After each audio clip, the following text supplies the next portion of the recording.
Unsiloed podcast is produced by University FM, elevating the stories of your institution. Welcome to Unsiloed. This is Greg LeBlanc, and I'm here today with Musa al-Gharbi, who's a professor at Stony Brook University and also the author of this book here. We Have Never Been Woke, The Cultural Contradictions of a New Elite. Welcome, Musa. It's great to be here. Thanks for having me. So, look, you're a sociologist, and you've turned an eye to this new movement that some people call woke. I think there's a lot of different names that we could apply to it. And it's my understanding that this movement has its origins in critical theory, right?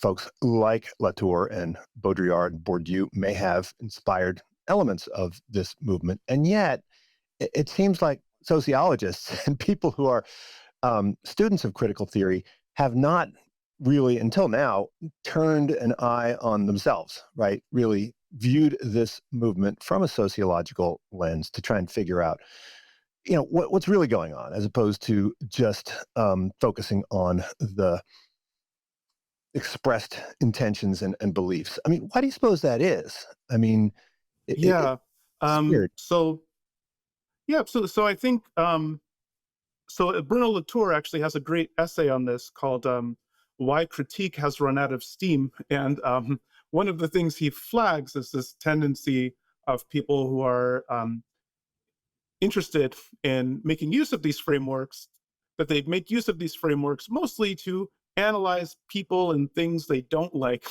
and decline to analyze the institutions that they're part of, to analyze themselves and their own behaviors and their families and loved ones. They decline to analyze them the same way as they analyze other people.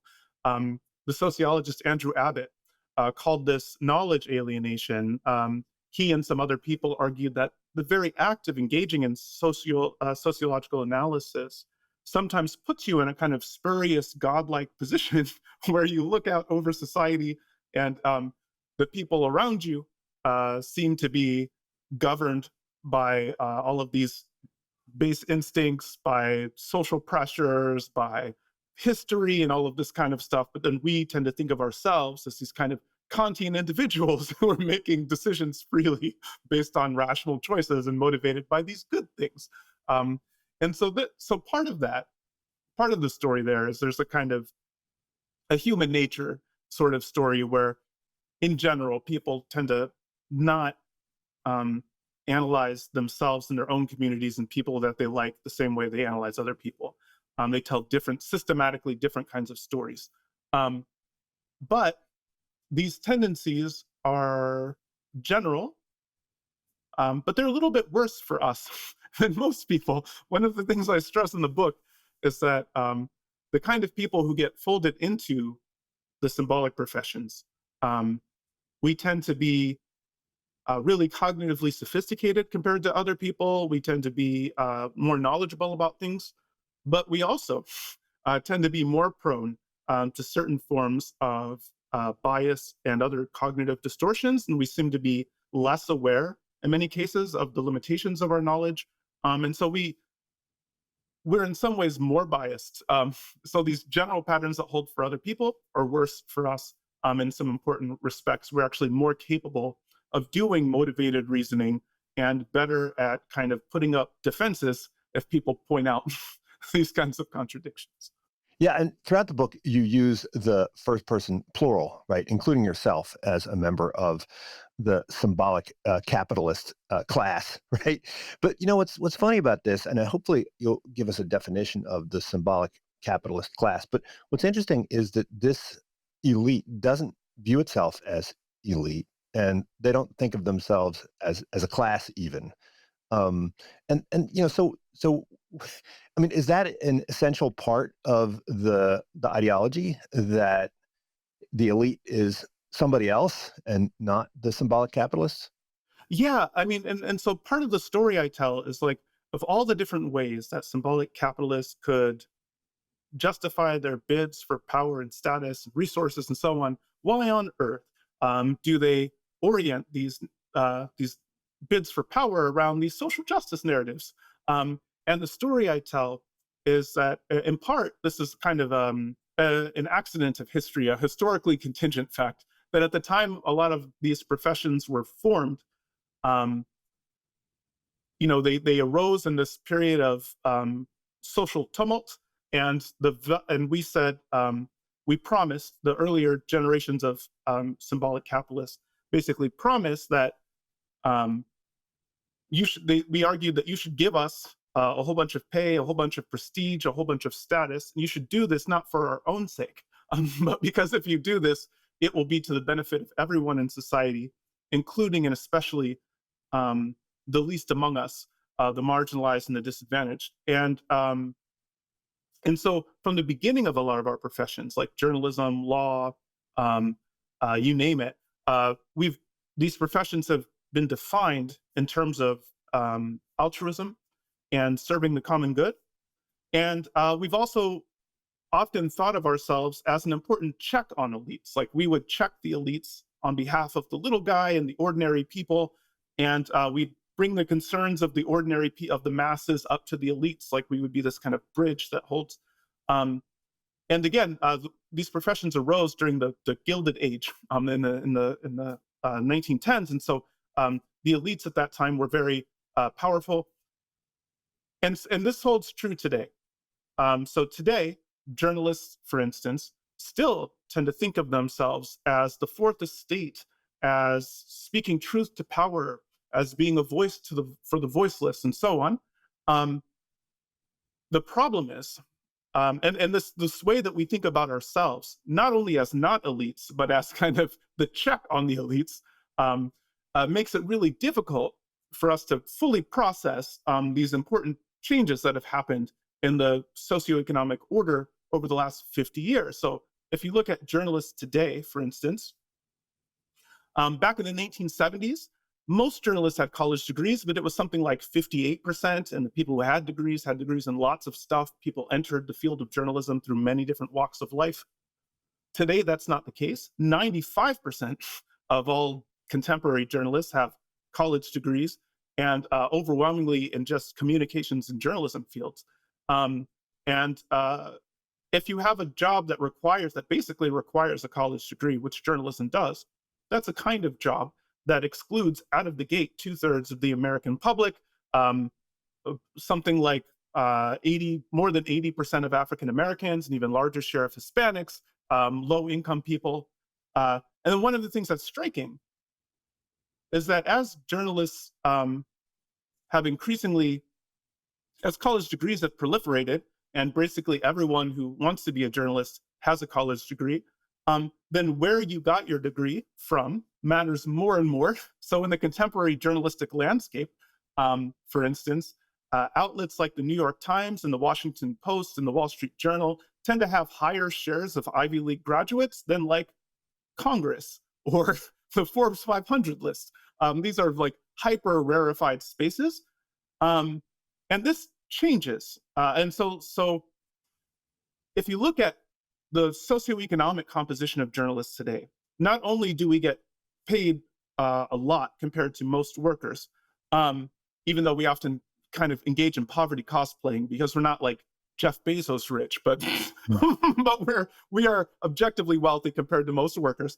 And on top of that,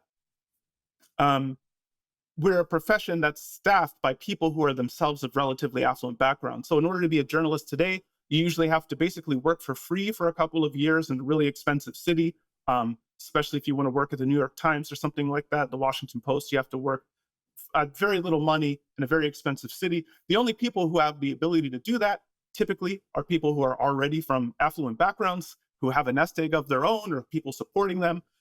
And so, and so this changes the way that we do our job. If we're supposed to hold the rich and the powerful to account, but the rich and the powerful are our college buddies and our neighbors and our lovers and our parents, then the way that we end up holding them to account ends up being very different than might be the case if the people who are comprising these professions.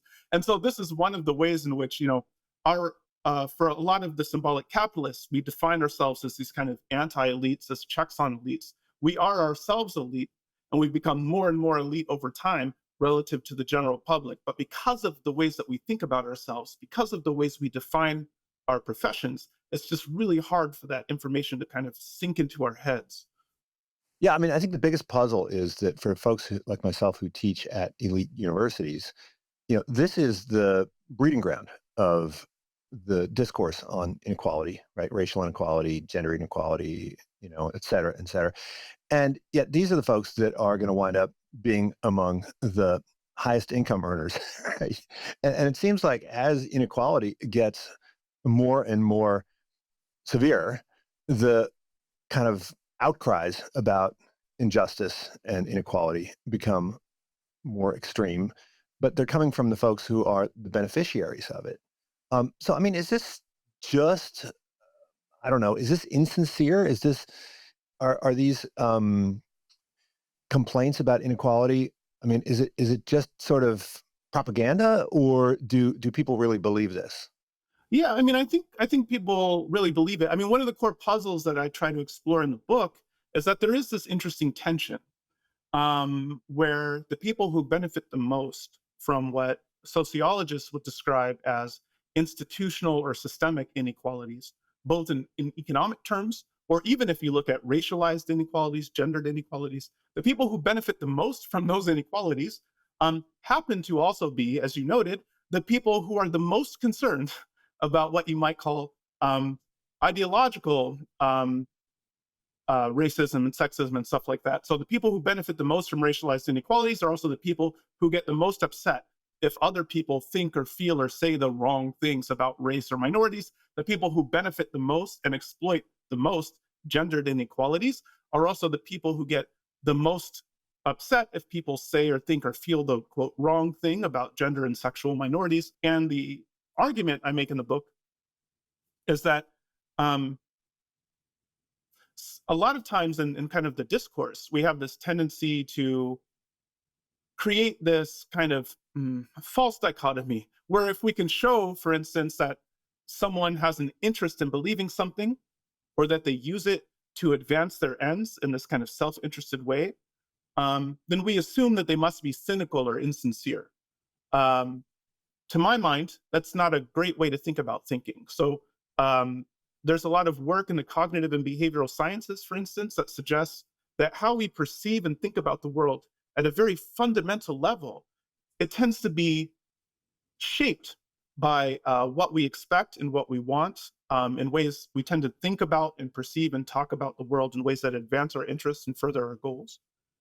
So in other And words, if, it's yeah, like, well, the communist elites, they thought that they were really advancing equality, right? And the aristocrats who believed in noblesse oblige, they yeah, really thought that they were advancing the cause of the peasantry, the urban yeah, working class, and so forth.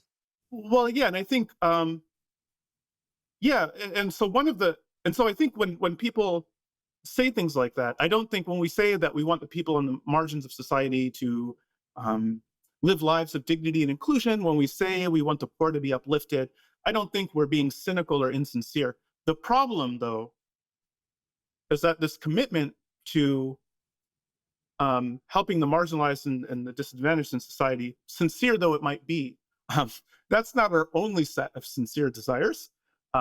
We're also sincerely committed to being elites, which, by which I mean, we think that our perspectives and priorities should weigh more heavily, should count more, should have a bigger influence over society than the perspectives and priorities and interests of the people checking us out at the grocery store. We think we should have a significantly higher standard of living than the people who deliver packages to our doors every day because we don't feel like going to the store. And we want our children to reproduce our own social position or to do even better than us. And this set of commitments to being an elite is also very sincere. And when these two commitments are in fundamental tension, right? The desire to be an elite on the one hand, and egalitarian on the other, you can't actually be an egalitarian social climber. I mean, what would that even mean? It's a contradiction in terms. And so when these two sincere commitments come into conflict, as they often do, what I argue is that it's our desire to be an elite that often ends up winning out and kind of transforming how we pursue these social justice goals so that we mostly try to pursue them in ways that don't cost anything for us, risk anything for us, require us to change anything about our lifestyles and our aspirations, and the aspirations of our children and all of that stuff. And so that mostly pushes us into pursuing these social justice goals in largely symbolic ways. On the one hand, and on the other hand, it often leads us to expropriate blame to other people who often benefit far less from the system than we do and exert a lot less influence over institutions and so on than we do. Um, So, for instance, talking about white privilege and yeah, extending that to, say, impoverished white people in West Virginia, and saying, they're just as much to blame as I am, right, sitting in my ivory tower or my office building. yeah, white privilege is a great example of how sometimes our commitments to social justice and our narratives about social justice, they don't just blind us to who benefits from social problems and why they persist and so on. They can actually allow us to point at the people who are losing and falling behind in the social order and say that they deserve their suffering, because they hold the wrong thoughts. So, white privilege, the idea behind white privilege for people who are less familiar, is that people have unearned advantages on the basis of their race. Um, and like there is a deep truth there. There's a lot of statistical data that shows that people who are tall are taken more seriously. They have advantages in dating. They earn more money. They live longer. Completely unearned advantages. I didn't do anything to deserve my height. People who are short also didn't do anything to deserve their height. So like there's something there, and you can see the same way in which height gives you these kind of unearned advantages. There is a degree to which um, people's ethnicity can give them unearned advantages. But the thing about it, there's two things. One, the amount of benefit that you get from any of these unearned advantages is context dependent. It's just not the case that everyone who's tall gets the same benefit from their height. And it's not the case that everyone who's white gets the same benefit from their race. If you're a white person and you live in a community that's pretty much all full of other white people, you actually don't have a competitive advantage over most of the other people in your community. The way you would actually benefit the most from your quote white privilege would be to live in a community where you have lots of other less advantaged, less white people that you can lord that privilege over and whom you can exploit, right? And so like the typical white professional in a city like Seattle or New York actually benefits from their race in a much, much, much more radical way than white people who live in North Dakota or Appalachia or something like that. And so, so that's one of the problems with white privilege narrative, is that even though the people who are most likely to espouse these narratives about white privilege actually benefit more from their race than anyone else, we insist that all white people benefit the same way, which is a convenient view for us to hold, but it's a distortion of the actual reality of the situation. The Well, second problem, and actually this is the more important one, is the idea behind white privilege is that if you teach people about white privilege, it will cause them to treat non-white people better, allocate resources and opportunities to them. It turns out that's not the case. So there are empirical studies about what happens when you train people about white privilege. They don't treat non-whites any differently. They don't allocate any resources to them. The main thing that they do, that training people about white privilege does, is it causes people to look at poor whites and to think they really deserve their poverty. Oh, wow, you were born white. You have all this privilege and you're poor. Well, you must really be making bad use of your money. And this is a convenient view for elites to hold, because if you look at the landscape of poverty in America, the lion's share of poor people in America are white. And so if elites are subscribing to a view that lets us look at the plurality of poor people in the United States and say we don't owe them anything. In fact, they probably actually have more than they deserve. That's a kind of discourse that's on its face seems egalitarian, but in practice allows us to justify inequalities. look, you talk about the different types of capital, right? Political capital, academic capital, and cultural capital. And I think you're suggesting that cultural capital has taken on an ever greater importance in our world, and you even suggest that the appetite for cultural capital is impossible to sate. In the way that I guess financial capital presumably at some point your appetite for wealth, runs out. And so, I mean, is the new status competition in the world of culture? I mean, obviously we still have status competition in the world of money, but is cultural capital a way of sort of, outcompeting the people like the billionaires of the world? Can we, be higher status with less money if we have these cultural bona fides? Yeah, I mean, what's interesting is, yeah, so for wealth, for resources like that, things like this, people typically want to be about the same or a little better of whatever they perceive to be average. But after that, their kind of appetite for more material resources tends to kind of cool a bit, levels off a bit.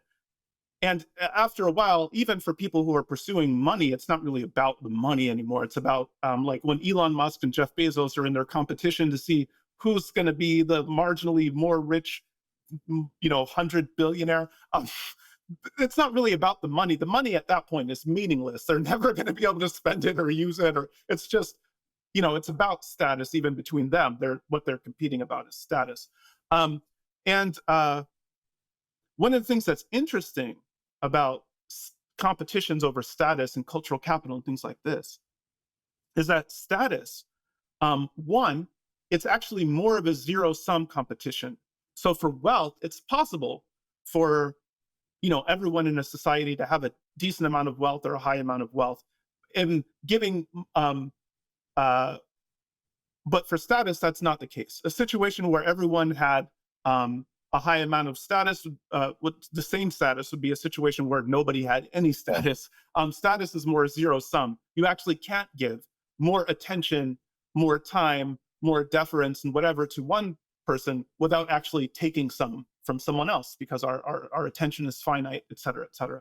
And so status is actually more of a zero-sum competition. And one of the things that's also true is that our desire for cultural capital and status and so on, it doesn't diminish the way that wealth does, in part because we can own a lot of material assets, we can own them.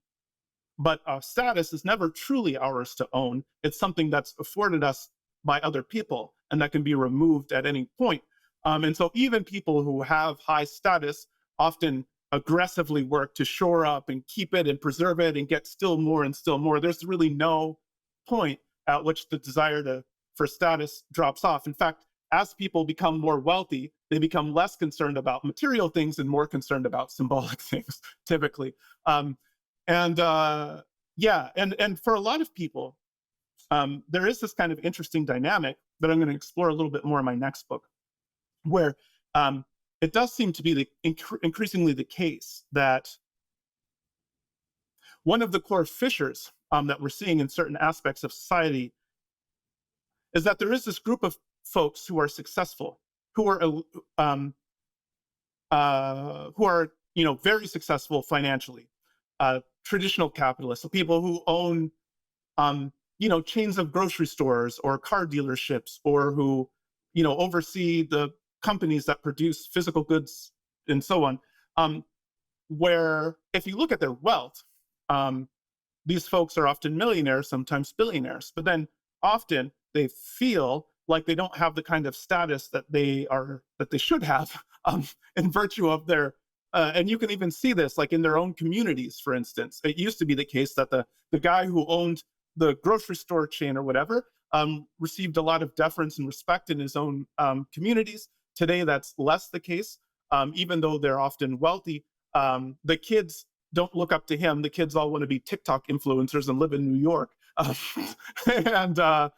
And his own children, rather than inheriting the family business and focusing on that, he'll probably work hard to get his own children into an elite school so that they can get an elite symbolic capitalist job or something like that, and rather than directly succeeding them in managing the business. And so there is this kind of growing tension where for a lot of symbolic capitalists, we often use our cultural capital and other forms of symbolic capital as a kind of compensatory thing to yeah, okay, well, we're not Bill Gates, but like Bill Gates sucked. He's a bad person, and we have these kinds of moral and cultural things. And then on the flip side, even people who are wealthy and successful often kind of resent us because despite their wealth, they often feel like they don't have the level of respect or deference or influence over society that they feel they should, and that they would have had actually in previous in previous generations.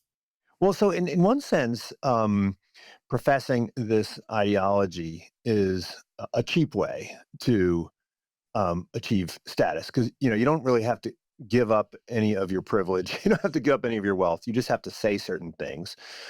But I think economists would say, no, no, no. Like, it only works if it's a costly signal, right? So, economists view this language as a way of demonstrating that you belong to this high status group, and it has to be costly. It has to be expensive in some way. So where is the cost? Where is the expense?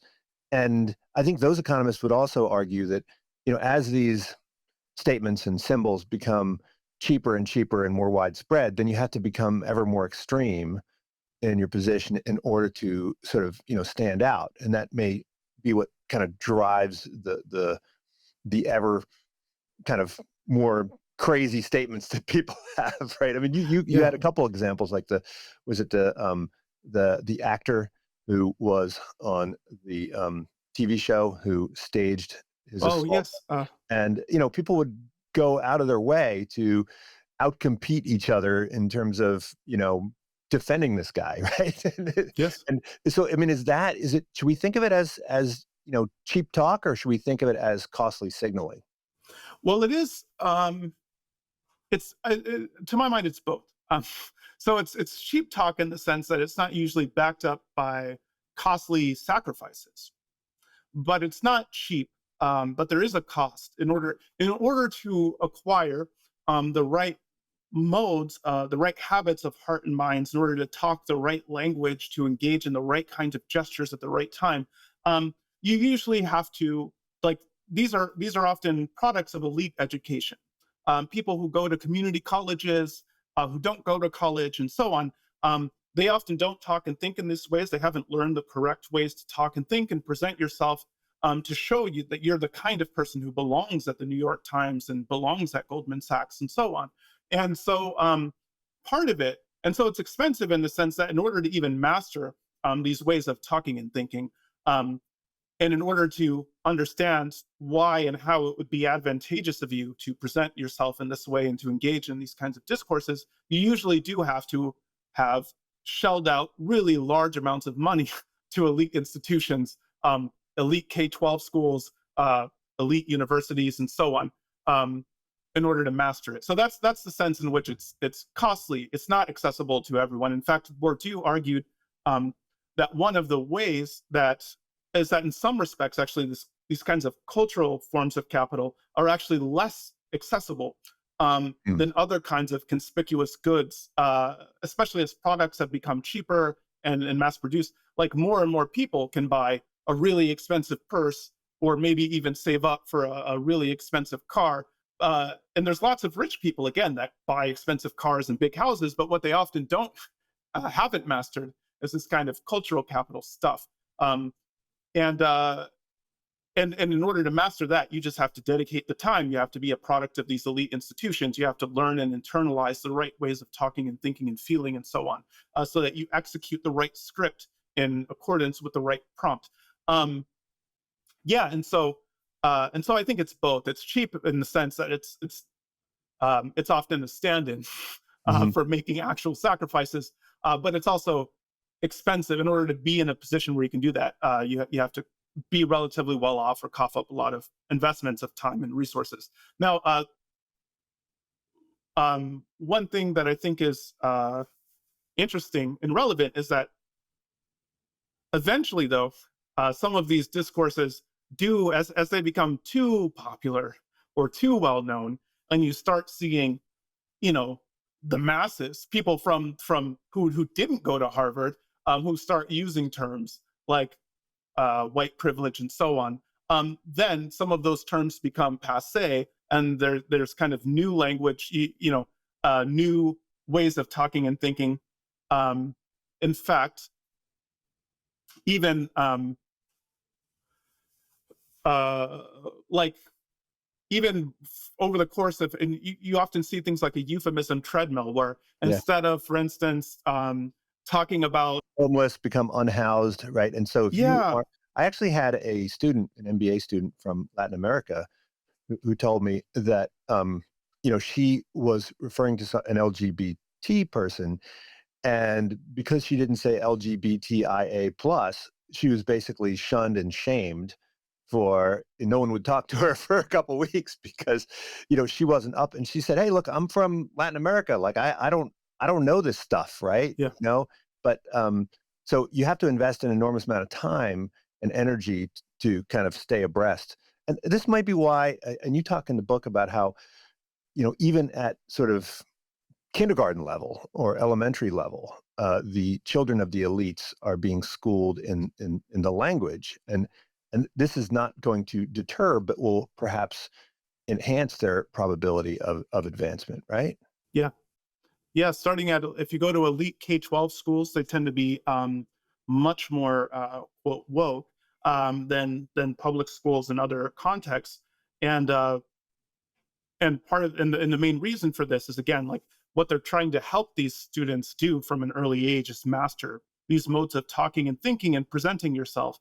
Um, so the ironic thing is that in contexts where some of the parents at these elite schools discovered this curriculum and got mad at it and wanted it to be purged, um, like, to the extent that the schools pushed back aggressively, and the reason the schools pushed back aggressively in most cases against these efforts by parents is because they understand that what they're doing is trying to position these children to get into Harvard and Yale and stuff. And if Harvard and Yale, like at Yale, if the admissions officers are literally making statements like, here at Yale, we expect our people who come to be well versed in social justice and committed to activism. And in fact, if you have criminal records for activism, we don't consider those to be criminal records. They might even count in your favor. Now, if admissions officers at Yale are saying, like, this is what we look for as people who express these commitments, who are fluent in the specific ways that you're supposed to talk about these commitments and so on,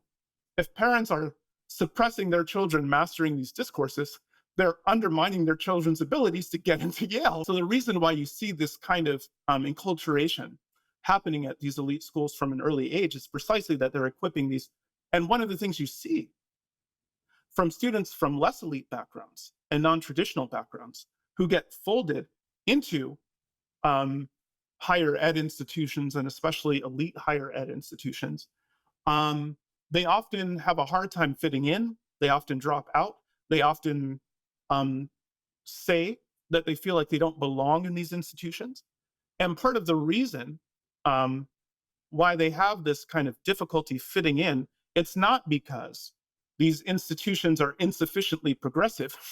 In fact, it's precisely because they're too fiercely oriented around these kinds of weird, idiosyncratic ideologies that prevail among highly educated, relatively affluent urban and suburban whites. If you look at the distribution of public attitudes in the United States, the people who are least likely to subscribe to what you might call, quote, woke views are people who are Black or Hispanic, people who are low income, people who are from rural backgrounds, people whose parents were less educated, people who are immigrants, and people who are religious. And so if you create an atmosphere that's hostile towards, say, socially conservative or religious views, often done in the name of diversity and inclusion, ironically, what you'll do in practice is create an atmosphere that's especially alienating and polarizing for people who are ethnic minorities, who are religious minorities, who are first gen, who are non-traditional students, who are immigrants, and so on. They're going to be the people who are most adversely affected by this kind of a policy. The people who belong to the dominant group in the institution will tend to subscribe to the dominant ideology. That's why it's the dominant ideology. and so like, this is one example in which we can one way that you can see in a concrete way how these are actually discourses of elites is that if you look at these institutions, at non-elite people who are folded into these institutions, they often have a tough time flourishing, and as the case for your immigrant student, often are kind of shunned and punished by their peers sometimes, precisely because they haven't mastered these discourses. These aren't the discourses of the global South. These aren't the discourses of the slum, of the trailer park, of the hollowed out suburb. These are the discourses of highly educated, relatively affluent urban and suburban white people. Yeah. That's, Well, I mean, this, like this student, for example, I mean, she was very, very, very progressive and had done, tremendous things in her home country to advance social justice. But, because she didn't refer to herself as Latinx, she was considered to be, prehistoric in some way. even though, again, according to most polling and surveys, the overwhelming majority of Hispanics and Latinos not only do not identify with that term, but actually aggressively dislike that term. And in fact, it's become less popular over time. So in the early polling, there were a lot of people. It was still the case that most Hispanics didn't like the term, but there was a large share of people who didn't know about the term or weren't familiar with it. In more recent polling, the share who have said, I'm not familiar with it, has shrunk. And as a result, but it's because more people are familiar with it, and an even larger share hate it. And so it's a term that's becoming even less and less popular as more Hispanics and Latinos become familiar with the term. They say, not for me.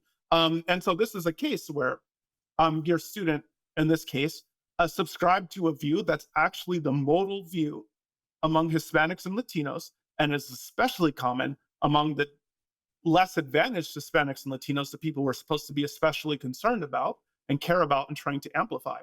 But because this is a discourse of elites, most of the Hispanics and Latinos you'll encounter in elite spaces will self-identify as Latinx and will often say things like, especially if they're from relatively affluent backgrounds themselves, right? If their parents were highly educated and blah, blah, blah, then they're actually relatively likely to self-identify that way.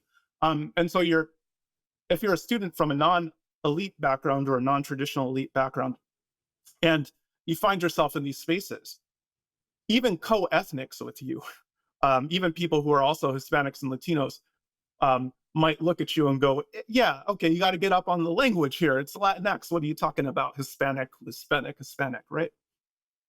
Well, look, so from an historical perspective, should we be looking at these statements and expressions and beliefs as akin to the way Latin and Greek was used in earlier times to differentiate oneself, right? So if you're in a conversation and you toss off some Horace, right, or some Virgil, just off the cuff, right, that would mark you out as being a member of an elite. Or should we think of it as something much deeper, sort of akin to a religion, right, where it really seeps deeply into one's way of making sense of the world?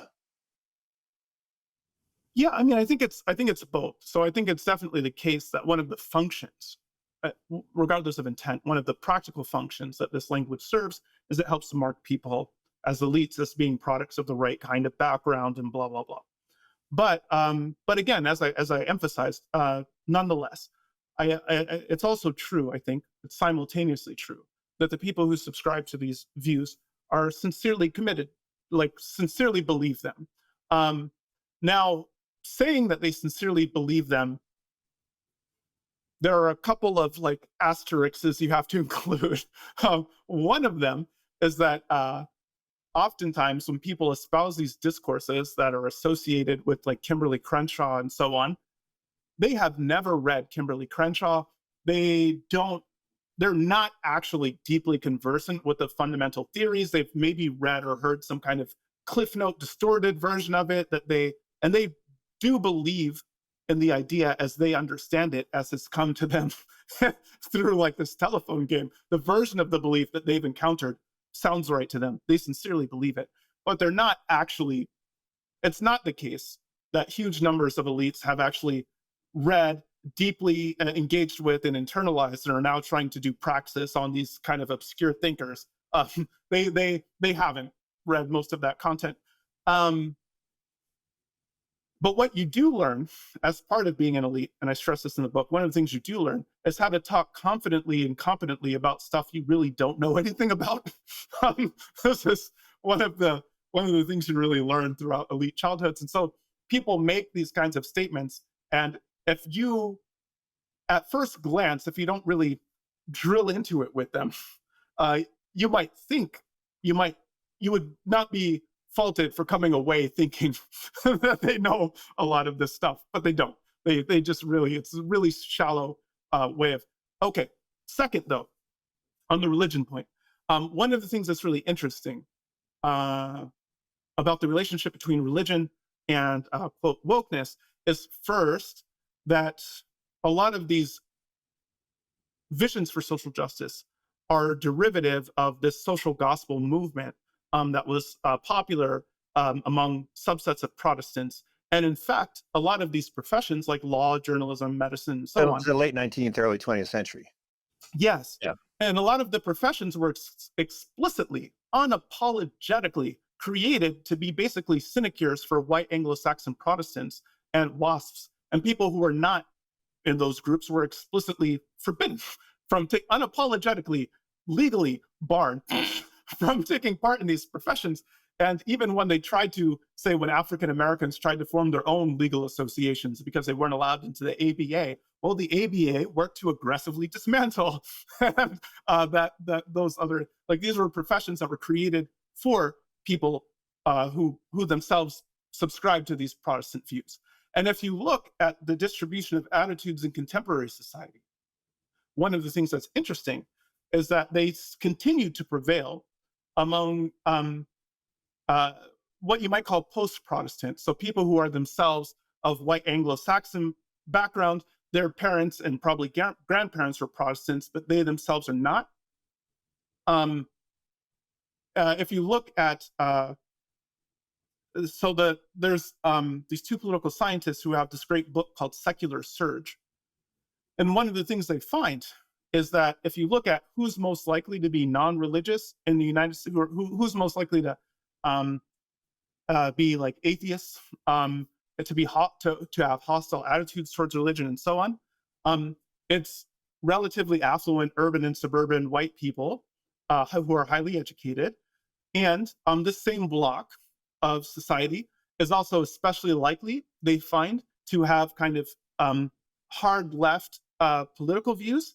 They're especially likely to be dogmatic and intolerant, to reject the idea of compromise with the other side. And so it's a new form of Puritanism in a way. It seems to fill a spiritual vacuum for. Yeah, and so I think there's something, there is a deep truth there where for a lot of a non-trivial subset of the population who subscribe to these views, they use them as an alternative way of finding meaning and purpose and community in the absence of religion. So I think that there is probably some deep truth there. I'm sometimes dissatisfied with the way that these conversations go, though, in that often when people talk about the relationship between faith and quote wokeness, it runs on these kind of bad analogies, like the Puritans were bad. Wokeness is descendant of Puritanism, therefore wokeness is bad. Or like religion is bad. It causes war, it's irrational, whatever. Wokeness is like a new religion, therefore wokeness is bad. And like those kinds of arguments I find not compelling for a bunch of reasons, not the least of which being that I'm a religious person myself. and this kind of borderline blanket kind of statements about religion writ large and blah, blah, blah. So we shouldn't be pathologizing, what is a sincere desire that people have to enter their world. So I think it's really interesting to look at how these kind of post-Protestant folks are trying to find alternative ways of finding meaning, purpose, and community. I think that's something that should be studied and understood in an empirical kind of non-judgy way as much as possible, rather than talking about this association as a means of disparaging the quote woke people. Yeah. Hmm. But I think you make a strong point, which is it's not that the social justice movement among elites is simply a harmless diversion or a window dressing, but I think you argue that it could actually be harmful, and that the rise of this movement correlates with the exacerbation of inequality. Now, I mean, I think it'd be hard to demonstrate any kind of causal relationship, but if there was one, what would it look like? I mean, how can you make the case that this is actually worse than harmless? Yeah, I mean, well, so showing ways in which it's worse than harmless are kind of straightforward, actually. For example, there's a whole bunch of literature in the cognitive behavioral sciences on this phenomenon called moral balancing. And so how that works is, it turns out that when people make a strong pronouncement towards egalitarianism, so if you self-identify, for instance, with anti-racism or with feminism, if you say, I'm a feminist, and you talk about your feminist commitments, it turns out you become actually more likely in decisions than to favor other men, but you also become really convinced that what you're doing couldn't possibly have been informed by gender, that you're not making a decision based on gender. You just affirmed that you're a feminist. So you're just picking the best candidate. And so what you see often is that after people make these kinds of affirmative statements about race or gender and stuff and so on, they become more likely to choose people who are similar to them, and become increasingly likely to believe that the identity of the candidate has nothing to do with their decision making. This kind of phenomenon doesn't just occur at the individual level. It also occurs when we see peers, people we identify with, engaging in these kinds of pronouncements about how committed to social justice they are. We tend to believe that they are not part of the problem and are deeply committed, and we become more likely to see ourselves in the same way. And when institutions that we're part of and are associated with make these kinds of pronouncements, you have the same effect. So if you're someone who's if you live in a social context where you yourself are making these pronouncements about social justice constantly, and you're surrounded by colleagues who are doing the same, and you're part of institutions that are doing the same, in that kind of a context, it would be really difficult, like actually very cognitively difficult, for people to understand how they contribute to social problems, how their institutions and colleagues contribute to social problems.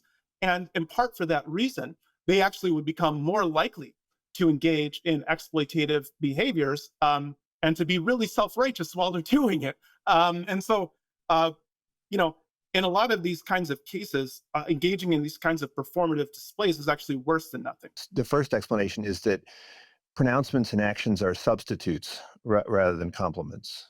Not only substitutes, but like you become more likely in some cases to act in ways that you would understand as immoral if you witnessed other people you don't identify doing it. But you feel really self-righteous about it at the same time. So it kind of blinds you and makes you more predisposed to immoral behaviors. And then sometimes. So I think you mentioned like Harvey Weinstein. Yes. He was famous for advocating for women in all sorts of areas, right? Yes. On the outside, and so that's how he was able to convince himself that he was not a rapist or a harasser. Yeah, and what's wild is, as I illustrate in the book, even after he's been convicted of all of these sex crimes, he still thinks, like he says, it's a real shame that all of the good work I did for women has been kind of ignored and neglected because of what happened. What happened? He didn't even say because of what I did. He cannot internalize. He still thinks of himself as this great. Harvey Weinstein thinks of himself as this great advocate for women, as a consummate feminist, right? And he's not alone in this case. Like there are a whole bunch of it becomes really easy to engage in immoral behaviors, but to feel really self-righteous and convinced that you're not the problem, other people are, when you're in this kind of a community. Another way in which it often leads to harm is that often one of the big problems that we have, a kind of intellectual problem that we have, is that we say we want to empower working class people, poor people, non-white people, and so on. But we often have no organic connection to the people that we say we want to help, and a very limited understanding of what their desires and interests and priorities actually are. And so we often end up promoting things in their name that are convenient for us or sound good to us, but that the people we're trying to help, they don't want it, and it actually harms them even in some cases. So an example, a low-hanging fruit would be with respect to criminal justice reform. So if you look at polls and surveys of African Americans, it is the case that a lot of African Americans have deep concerns about the criminal justice system and policing, but they also have really deep concerns about crime and public order. In fact, less affluent people, African Americans, Hispanic people, and so on, these slices of society and the communities they inhabit are some of the most adversely impacted by crime, both property crime and violent crime. And that's just in terms of direct impacts of directly being the victims, but then they also suffer indirectly. Because if you have an area that has high crime, you tend to get a lot less investment from the government. You get less investment in terms of companies trying to move in. You have depressed employment rates, things like that. And so Black and Hispanic communities, less affluent communities, and so on, are also victims of crime disproportionately and overwhelmingly. And so if you look at polling and surveys of people who belong to these communities, they have some concerns about law enforcement, but they don't want less policing. They overwhelmingly want the same amount of policing or more policing, better policing, sure, but they have unmet concerns. And so if you're in and so as a result of advocacy by progressive organizations around criminal justice, in some communities, there has been a kind of pullback of policing, and the people who have suffered the consequences of that have been the very people that we say we're trying to help. Less wealthy people, racial and ethnic minorities. More wealthy people, we have there's private security. They live in places with doormen. They live behind gates. They live, and so on and so forth. And so if the policing goes down a little bit, it doesn't affect them. But for people who live in less affluent neighborhoods, they are harmed by this reduction of policing that's often carried out in their name. Right. And, So it's like advocating for wanting to live in a diverse city, but only wanting a Black investment banker as your neighbor, right? yes, yeah, diversity is great as long as it's fellow affluent, highly educated people. But God forbid if they want to build affordable housing in your neighborhood. Right. That's a hard no. Right. Yeah. Well, I mean, when we look at representation, so there's a lot of advocacy for increasing the number of, say, underrepresented minorities in universities and in the workplace and so forth. And, how can one be opposed to this, right? I mean, this seems like a great idea. How can this actually be harmful in some ways? I mean, I've spoken to other folks who have talked about how, this could create harm by putting people in a position to fail, which would then reinforce stereotypes about people's competency and so forth. But it seems like part of the motivation is really decorative, right? It's like, Yeah. we want to have some nice color scheme in our background of our photographs and so forth. I mean, what could possibly be wrong with at least those aspects of DEI initiatives? Yeah, I mean, so there's kind of two things that are important to note for why a lot of these initiatives don't generate the kind of outcomes that people might hope. First, if you look at, say, during this current Great Awakening, you saw a lot of corporate boards, for instance, became more diverse. There's more women, more minorities who are being folded into corporate boards. Now, like on the one hand, that's not like bad per se, but on the other hand, it is the case that in order to even be considered for, say, the board of McKinsey and Company, you have to have graduated from an Ivy League school, went on to secure a really prolific career in finance and consulting, such that you're the kind of candidate who would be even remotely considered for a position on a corporate board for an elite firm like McKinsey. And so the people who are getting folded into the board of McKinsey are people who are already millionaires and sometimes billionaires. So providing opportunities for women and minorities who are already millionaires and billionaires to sit on a corporate board, like, is that bad? Whatever. Does it have anything to do whatsoever with improving the prospects and life possibilities of ordinary Black, Hispanic, and other low-income people and so on in the United States? Absolutely not. This is an opportunity that's open to diverse millionaires and billionaires, right? And the same thing is true for a lot of these other diversity schemes within the symbolic professions. In order to even qualify for them, you typically need a college degree or you need to already be folded into an elite educational institution.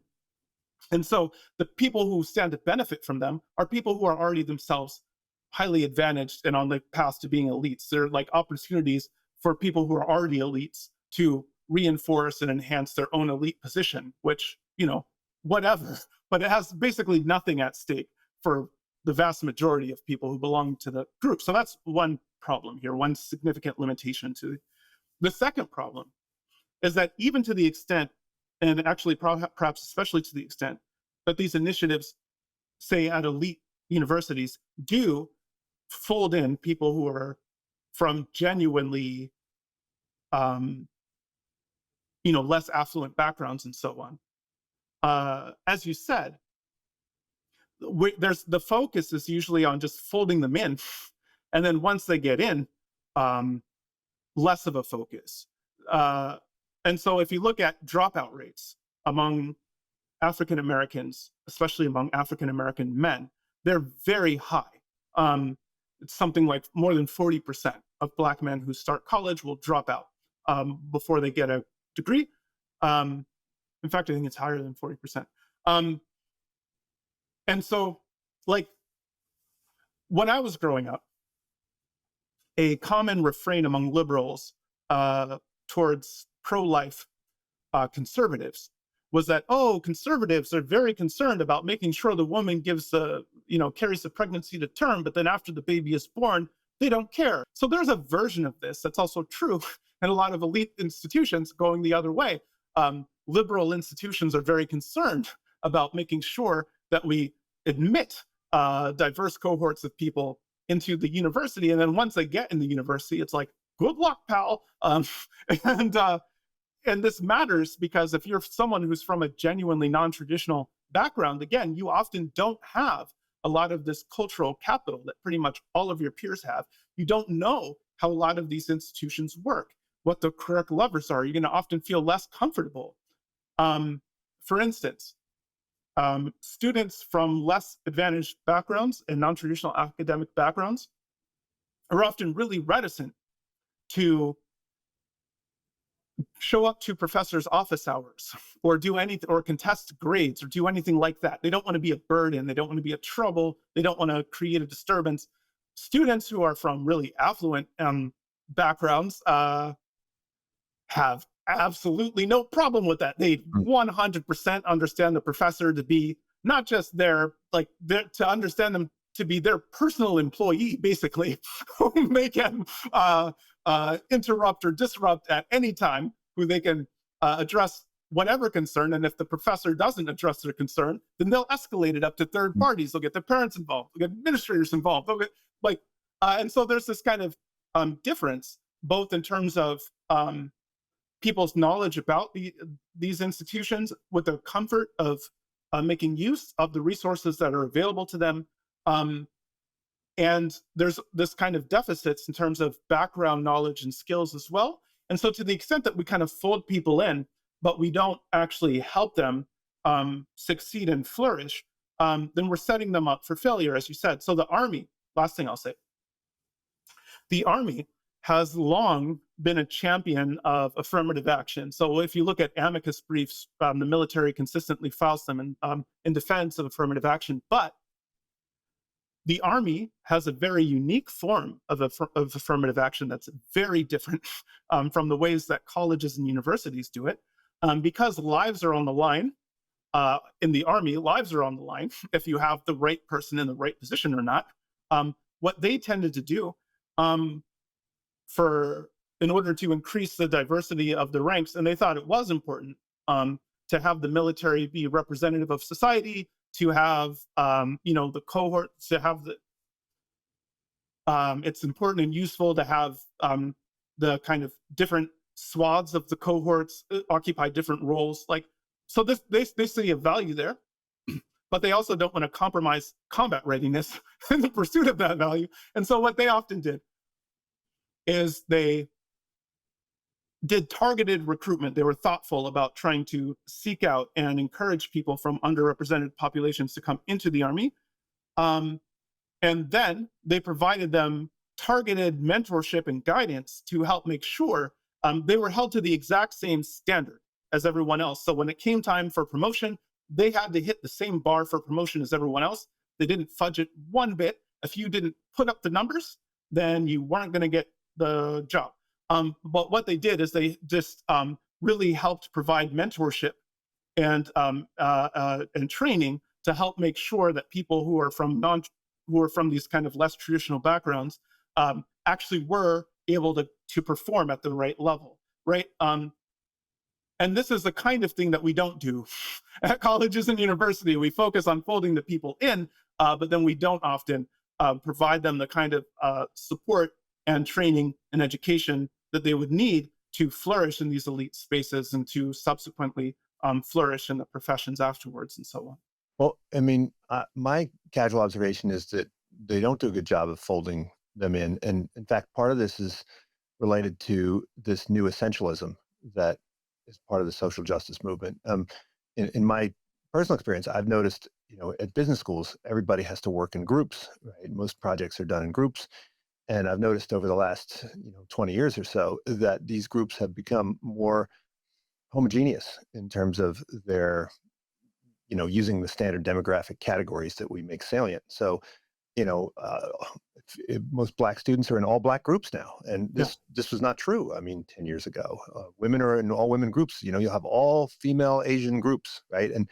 And these are not people that necessarily had anything in common with each other until they showed up, right? So if you've got a guy from Mississippi and a guy from Lagos, what did they have in common before they showed up and were told that they belonged to the same group? Well, this is another way that this kind of training sometimes causes harm, actually.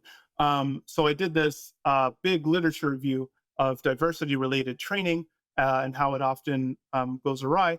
And this is one of the empirical findings that appears over and over in the literature, is that if you train people to be more sensitive to these kinds of identity distinctions and teach people that the appropriate thing is to sort along these lines, and if you tell them that anyone who doesn't belong to their group harbors this deep animus against them, that even if they're not conscious of it, they have it deep in their hearts and it's ready to come out at any moment. If you sensitize people to take offense at things they didn't take offense at before, they wouldn't have before, like microaggressions, none of this leads to the people who are from minority populations flourishing more, feeling more included, working more across difference. In fact, it's the opposite.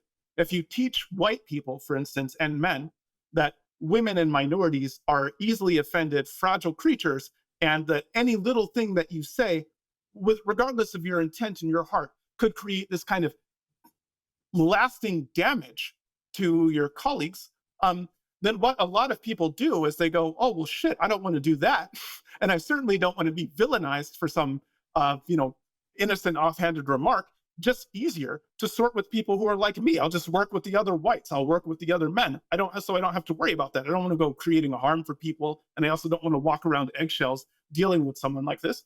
And then likewise, the same is true for people who are from historically, like women, minorities, and so on, to the extent that we teach them that the whites and the men and whatever, again, have this kind of evil in their hearts that can never be cured, that can never be, and it comes out in all these subtle ways.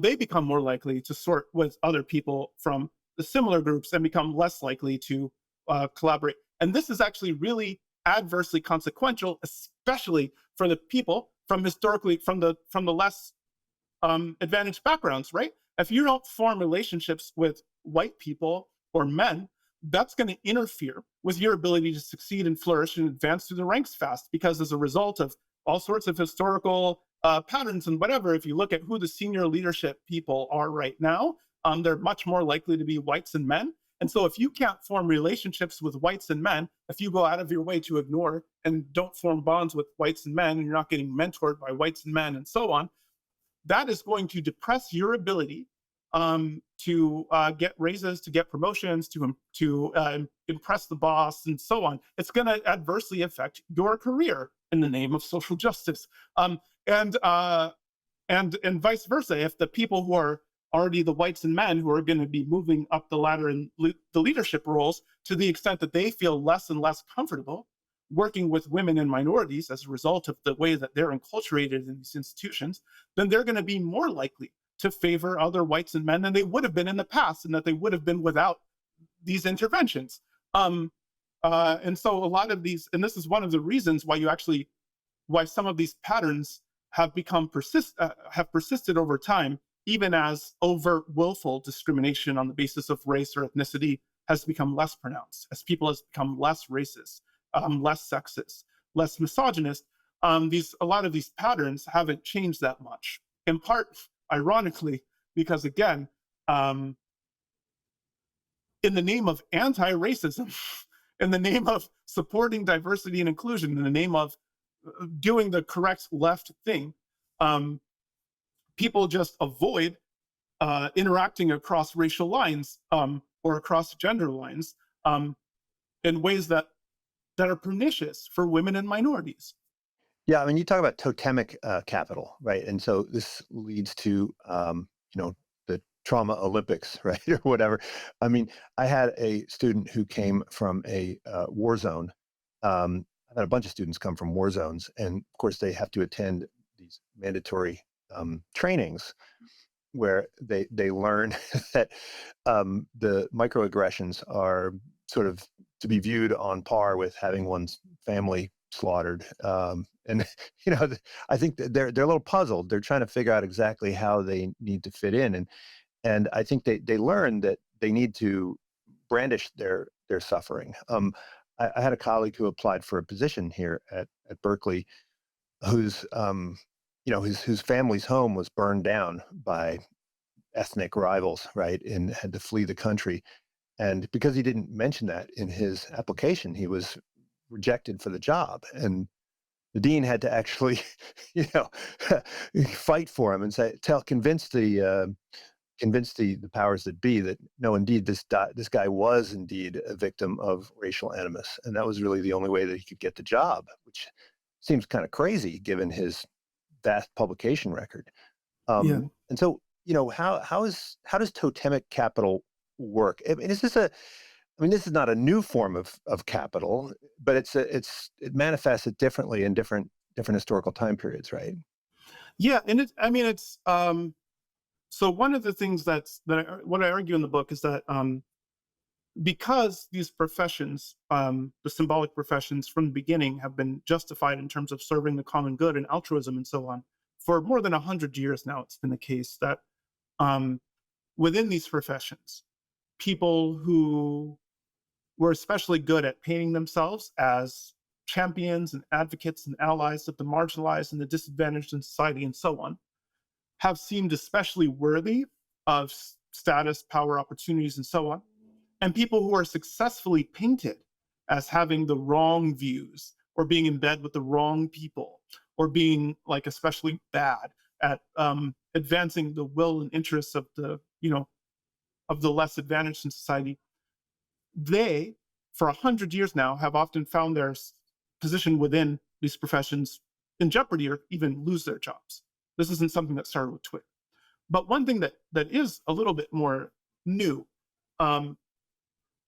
is that, as I mentioned before, a lot of these professions for most of their history were exclusively restricted to white Anglo-Saxon Protestants, especially men. After the 1960s, this changed. You saw Title IX, you saw the Civil Rights Acts, you saw the passage of affirmative action. And so you started seeing larger numbers of, you saw the reforms to higher education funding that allowed people from less affluent backgrounds to go into college easier by taking out student loans. And so as a result of these kinds of changes, you started seeing more people from less traditional class backgrounds, people who are women, people who are minorities, increasingly openly gay people, joining, going into higher education, getting college degrees, and then seeking jobs in the professions. And this transformed the ways that some of these competitions over status played out, because not only then, so you started having these other groups of people who not only could claim to be allies and advocates of the marginalized and the disadvantaged, but could literally claim to embody that marginalization and that disadvantage. They could claim to directly represent these populations that we were supposed to be affirming and helping and supporting and so on. So your lived experience becomes a source of authority, right? Yes, and so this gave them a kind of unique form of symbolic capital relative to their peers, and it created a kind of arms race in the symbolic professions, where even the people who are whites or men tried to find alternative ways of understanding themselves to be some form of marginalized and disadvantaged. So increasingly, for instance, especially in symbolic capitalist spaces, people are identifying as disabled or neurodivergent, often when they are not, in fact, meaningfully impeded by the conditions that they lay claim to, and sometimes have a kind of tenuous form of diagnosis in the first place. And this is one of those things where you can see the significant difference across class and profession lines. So for most people who don't work in the symbolic professions, even if they had a disorder like diabetes or celiac disease, even though people who work in these kind of non-symbolic jobs have often less access to medical care, they earn less money, they do physical jobs, these physical disorders, if they could do their job, but they had diabetes, they wouldn't go, oh, I'm disabled. They wouldn't go telling everyone every 5 minutes about their diabetes. They wouldn't go trying to classify themselves as disabled. They wouldn't broadcast their disability in public interactions with people. In fact, it would be shameful to them if they were not, in fact, disabled, if they could actually do their job, to nonetheless identify as disabled when they were not, in fact, practically disabled, would be a shameful thing for them. In the symbolic professions, this is not the way it goes. People become more likely to identify as disabled, even when they have these disorders that do not meaningfully impede their job. And this is actually a win-win for both the employee and the employer. On the employee side, it allows them to, again, take advantage of these preferences and deference and all of this other stuff that's supposed to be set aside for people from genuinely disadvantaged backgrounds. And on the employer side, employers would actually almost rather have a bunch of people who are not, in fact, disabled, but who identify as disabled. That's a best of all worlds situation for them, because the productivity of their employees and workforce is not meaningfully impeded then, but they can still claim for for the purposes of tax write-offs and benefits, for the purposes of PR. They can talk about how huge of a population of disabled people they employ there at their firm. They're so committed, they're so moral, and again, give me those tax breaks. And so within the symbolic professions, there's this tendency for people to lay claim to various forms of disadvantage and victimhood, often in ways that distort in a non-trivial share the actual realities. And it's people who are most advantaged who are most likely to engage in this kind of discourse about disadvantage and marginalization. I'll give a quick example. No. If you look at people who apply to colleges and universities. So during COVID, and especially post George Floyd, there was this move that a lot of colleges and universities made to make standardized tests optional and to instead focus more on people's essays. And it turned out this was a bad move for diversifying their cohorts, in part because it turns out that the style and focus of people's college essays actually much more strongly correlates with class than test scores does. And one of the interesting ways in which essay content correlates with class is that for people who are of non-traditional academic backgrounds, people who are less affluent and so on, one, they tend to not want to broadcast. They don't want to engage in this kind of trauma porn. There's this kind of suffering narratives. They view it as shameful to talk about their victimhood and disadvantage. And even to the extent that they are convinced that it's useful to do this, they tell the wrong kinds of stories. This is an example of the cultural capital they don't have. So if they talk about overcoming disadvantages, the story they tell is about lucky breaks and people who help them along the way and things like that. That's not the right kind of story you're supposed to tell. For college admissions, the story you're supposed to tell for the purposes of this is about how you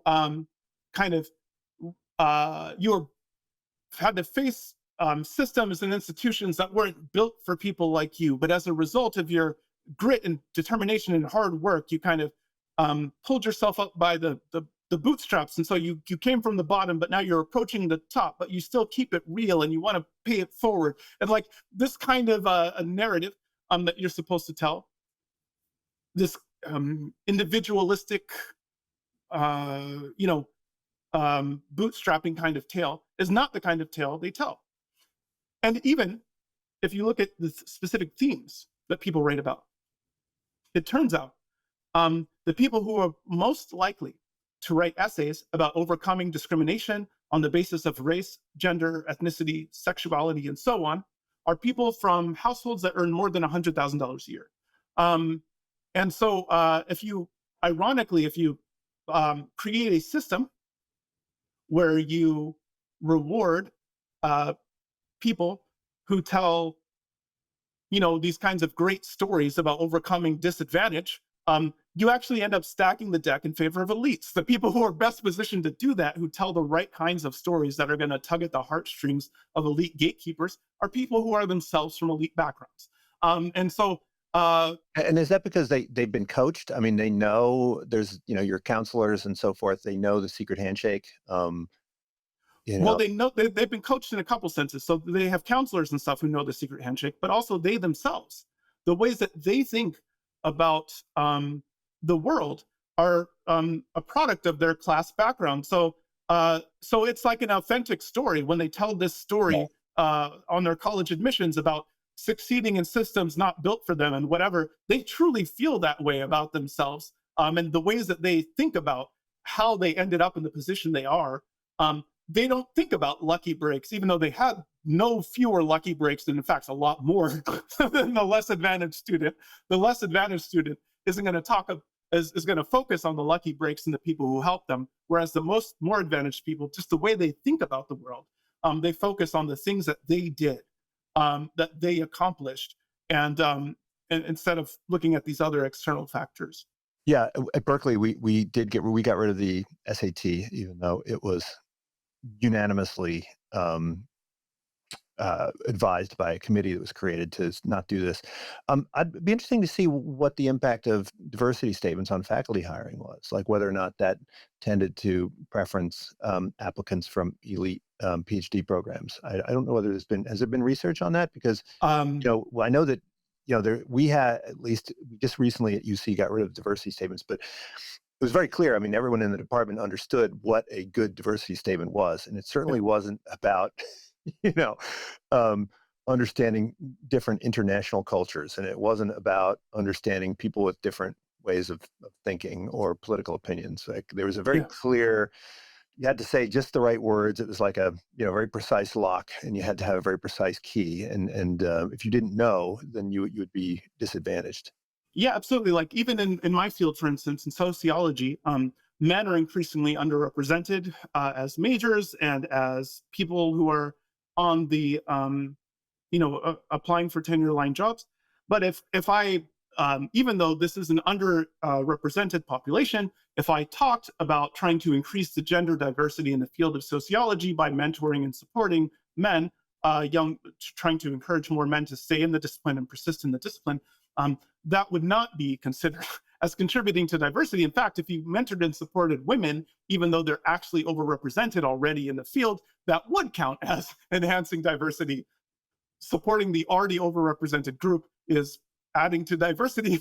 And right, so there's this tension. But yeah, I suspect it would be the case. There isn't research on this yet. There is some research that shows how diversity statements have shifted the political constitution of the pool that makes it through the applicants and other things like this. But yeah, I would be willing to bet big money. I mean, it's already the case that about 80% of tenure line faculty come from the top 20% of schools. But if you add to the already stacked criteria we use to evaluate candidates, the ability to produce these kinds of stories, yeah, it's absolutely the case that if you're coming from North Dakota State University, you're just going to be less well equipped to tell that kind of a story than if you're someone who's coming from Columbia. Both because in virtue of being a person, a Columbia type of person, the ways that you talk and think about the world are just like the kind of story that's going to flow most naturally out of you as a result of the way you've been conditioned and so on, is going to be the kind of story that resonates with these elite gatekeepers and matches the proper desire. And then on top of that, we have these coaches and other people to make sure that in the off chance that what flows out of you isn't the right kind of diversity statement, we'll fix it for you. But if you're at North Dakota State or somewhere like that, you're doubly disadvantaged. And it's a great school, by the way, North Dakota State.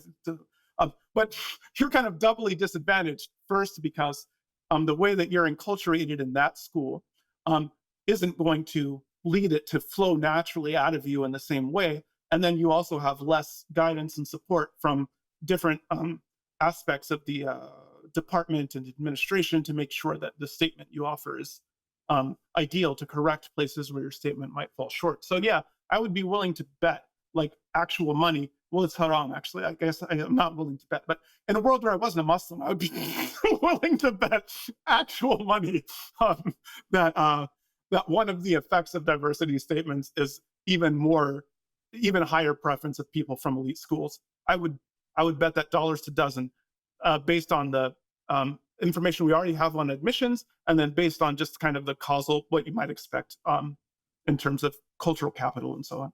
Well, look, I mean, if we zoom out, okay, and take a longer historical perspective, which you do in the book, this great awokening that we've gone through the last decade or so, I mean, this is sort of one that comes in waves. I tend to think of it as a continuation of what you call the third great awakening in the late 80s and 90s. I was at Duke in the 90s, and I see a lot of this as sort of flowing from that in a continuous fashion. But I think you have this argument that just like the Great Awakenings, the religious Great Awakenings, there's sort of a cyclical pattern, and you say it might have something to do with elite overproduction. I mean, if we could track that, I mean, where are we headed? I mean, it seems like elite overproduction is something that is not going to go away. It's going to just keep getting greater and greater. And I think you suggested that a lot of these DEI positions, which were created in companies, were sort of a way of, creating a sinecure for these surplus elites. I mean, is that going to go away? I mean, we've seen all this movement to kind of counter the DEI stuff, but I mean, the problem of elite overproduction doesn't seem like it's going to go away. Yeah. So yeah, one of the things I show in the book is, as you said, is that this period of change that we saw after 2010. So one of the contributions of the book is to take the conversation about whether or not something changed after 2010, to take it out of conversations about vibes and show that you can empirically measure that things changed, and you can empirically measure who changed specifically. And what you can see is that there hasn't been this broad societal wide change in terms of attitudes and dispositions and political activities. In fact, it's concentrated on a very narrow and idiosyncratic slice of society, people who work in the knowledge professions. And you can measure it in terms of our academic outputs, journalistic outputs, changes in how we answer polls and surveys, changes in how we participate in politics, and so on and so forth. Okay. The nice thing about doing this empirical measurement is that I also show that using the same kinds of empirical measures, you can see this period of shifting after 2010 was actually a case of something, and that there were 3 previous periods of awakening in the 20th century, and comparing and contrasting those cases, we can start asking different kinds of questions like, why did these periods of awakening happen? Why do they end? Do they change anything? Do they influence each other? And so that's the project of chapter 2 of the book. And so, yeah, as you said, I ultimately came up with 2 factors that seem to predict when awakenings will happen. The first is that they occur during periods of elite crisis, especially elite overproduction. Elite overproduction is a situation where society is producing more and more people who have a reasonable expectation to be elites. Then we have the capacity to actually give them the elite lifestyles they're hoping for. So you have growing numbers of people who did everything right. They went to the right schools. They majored in the right things. They got college degrees and so on. And they were expecting that when they got out, they would get not just employment, but 6-figure incomes. They'd be able to buy a house. They'd be able to get married and find a spouse and whatever.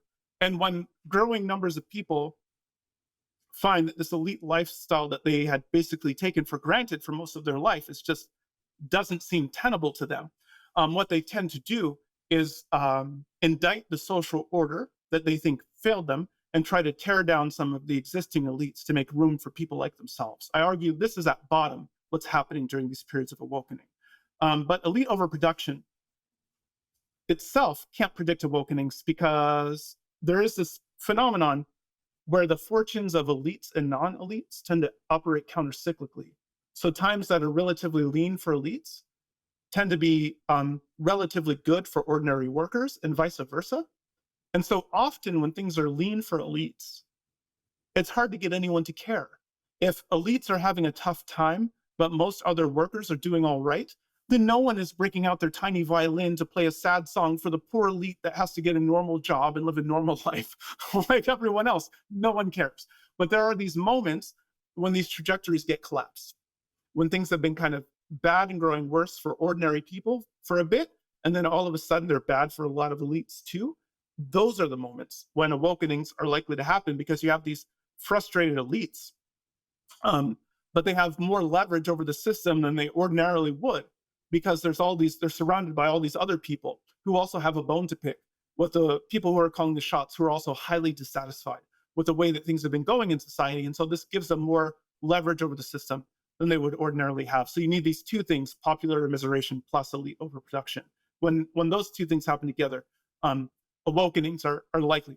Now, one of the ironies, as you point out, as we look forward, is that a lot of these moves that are currently designed to fight wokeness might actually make another awakening more likely, might accelerate the next awakening. So if you're getting rid of all of these sinecures that for these overproduced elites, both in the form of government jobs, in terms of DEI jobs, in terms of so on and so forth, this kind of slashing and burning of all of these jobs, you're actually exacerbating the elite overproduction situation that gives rise to the awakening. So if you had a moment where this elite overproduction is particularly acute, plus you have some moment of popular immiseration, say the economy takes a downturn because of, say, tariffs or something like this, whatever the case is, if there's some kind of significant economic downturn where a lot of ordinary workers also start suffering, then you're just accelerating the next great awakening, basically. And so that's a possibility. If my theory is correct, then one thing that might be happening right now is an acceleration of the next awakening. Either way, even before these current moves to kind of slash and burn a lot of these jobs, as I argue in the book, you can already see the seeds for the next awakening being laid. If you look at which jobs are supposed to be growing, are projected to grow the most over the next 10 years, for instance, it's often these kinds of it's jobs that pay less than the current median, that don't require a college degree, and so on and so forth. And so there's already this elite overproduction problem that we're currently, but then when you combine that with the slashing and the burning, and one thing that I've been thinking about a lot now is that there does seem to be both an acceleration and a ratcheting effect happening. Acceleration in the sense that the space between these awakenings tends to be growing a little bit shorter and shorter every time.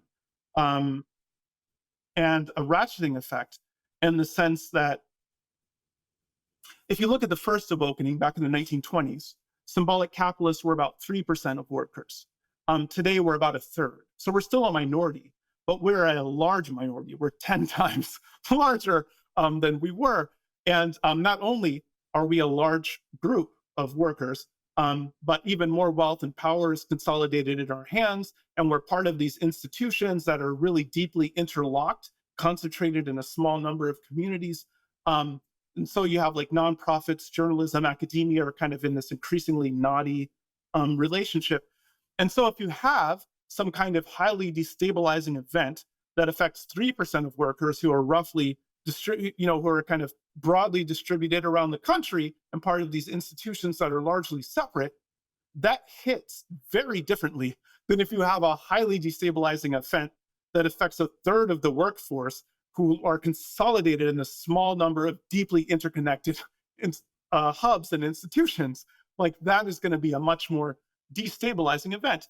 And so as we go forward, if things continue on their current track and symbolic capitalists continue to be a similar or growing share of the total workforce, and this consolidation patterns continue to unfold the way they do, then what you might expect is that the next awakening is going to be even more destabilizing than this one. And so I think there does seem to be both a kind of ratcheting effect and an acceleration effect that may be happening. And the current, independent of the current Trump administration and actions of the current Trump administration might be accelerating that further. Yeah, and so, some economists would even argue that when you make the signal, more costly, it makes the signal more effective, right? And so, people will, find it more useful to, utilize this signal because it Yes. is more conveys more information. Absolutely. Musa, thanks so much. I mean, there's so much we could have gotten into. The book is fantastic. There's a lot of stuff in there. But hopefully we'll get a chance to chat again soon, and I'll see you out here in Berkeley perhaps later this year. Yeah, God willing, it'll be great. Unsiloed podcast is produced by University FM, elevating the stories of your institution.